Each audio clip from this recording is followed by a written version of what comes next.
I have a clip I want to show you guys of President Jacob Zuma during the time where he was the president of the country, for you to understand something about the man's character today and the things he preaches.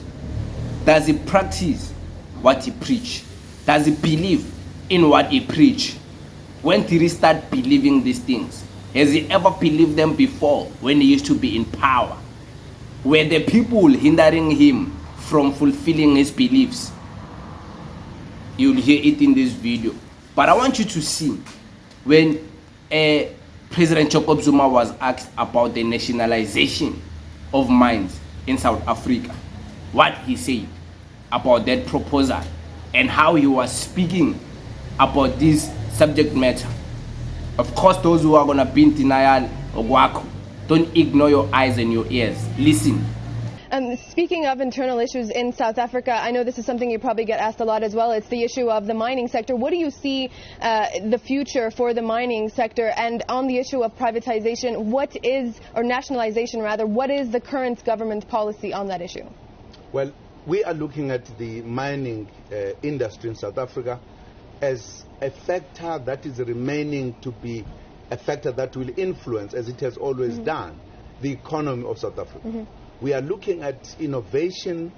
How do we make it even more relevant and even more beneficial to the population of the country?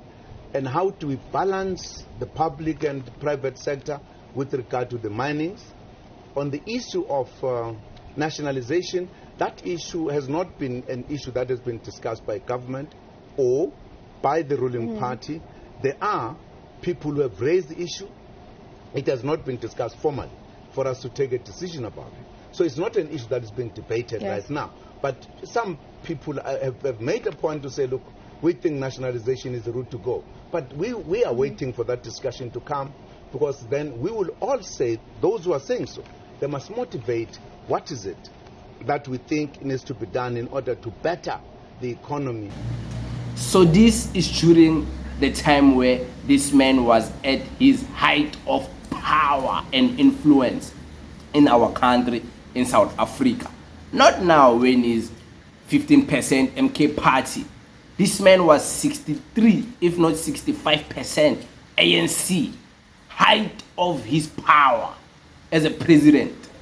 That's what he said. And when he says there's some people, they are saying they want this, but then we still have to listen to them. Do you know who he's referring to when he keeps on saying they? It's like there's people who are proposing this nationalization, but we still have to listen to them with their proposal. Do you know who he's referring to? You guessed it right. He's referring to Julius Malema. This was still in the time where Julius Malema was within the ANC, by the way, if you don't know. Julius Malema was still within the ANC Youth League, shouting these things of nationalization of mines, nationalization of banks. That's why he's saying they. When he says they, there's people saying this. He's referring to that small boy, Julius Malema. Don't get it lost. He's referring to him. That's they, that's them. It was Julius Malema and them kids were calling for this proposal within the Youth League. So, this is what he had to say. Does he look like someone who genuinely cared what these boys about Julius Malema were saying? Does he look like someone who genuinely really wanted to nationalize the banks, nationalize the mines? Does he look like someone who was interested in doing those things back then, at the height of his power? Does he look like someone who doesn't look like he was in power? This, by the way, was a man who was in power, had so much power to even change a minister without anyone telling him anything. He would change a minister, reshuffle a cabinet. You won't tell him anything. That's how much power he had. This man was so much in power to the point that if he wanted to take the land, he had the vote to take the land as the president of the ANC. and he had the popular vote within the ANC, if they went into a meeting and voted for this nationalizing, he would get the more votes against the people who will go against that proposal within the ANC. So why now is he coming and saying he wants to do all of these things when he's out of power, when he's weak and has nothing, when he's going into his deathbed? Why now? Why now? Who believes him now? You know, it's easy for someone to claim they will do something when they are far from power, until they have the power and then they don't do it. They show you their true colors. This man though, this scenario for him was opposite. This man showed us that he couldn't do these things. Now that he's out of power, he's claiming he's gonna do these things. It's fine if someone started from not being in power, you started from 1%, 2%, 5%, and then you end up getting majority votes. And then before that, before you won, you've been promising people you're gonna do 1, 2, 3, 4, 5, and then when you get the power, you don't do it. It's a different scenario when you came from 0 to something.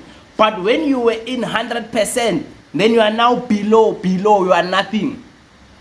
And then you wanna claim now when you're nothing, you're gonna do something. Hey man, you came from being the most powerful man in South Africa. You never did anything about nationalization the mine. And by the way, when he says he's waiting for their proposal, he's waiting for them to motivate what they're saying. So you're trying to tell me if this old man is waiting for someone else to motivate what nationalization means? Listen to this. This old man is saying he's waiting for Abu Julius Malema. By that time, by the way, he's waiting for them to motivate what they're saying by this proposal. You're not hearing me. This man, this old man, was waiting for Abu Julius Malema to motivate what they mean when they say nationalization of banks, nationalization of mines. So he clearly didn't know what they were meaning. This man, at the height of his power, he didn't know what these guys were meaning when they say they want to nationalize the mines, the banks. You heard him. This is not propaganda. We're not talking about things that you can't prove. You can see for yourself. It's him. You can hear for yourself. It's him. It's his voice. As we are just speaking about what he was talking about. We are not coming up with things. We are not bringing things. We are talking about this clip. It's not taken out of context, this clip. You can hear it proper, where it started and how it ended. And there was more to be said in that clip. There was more expose, by the way.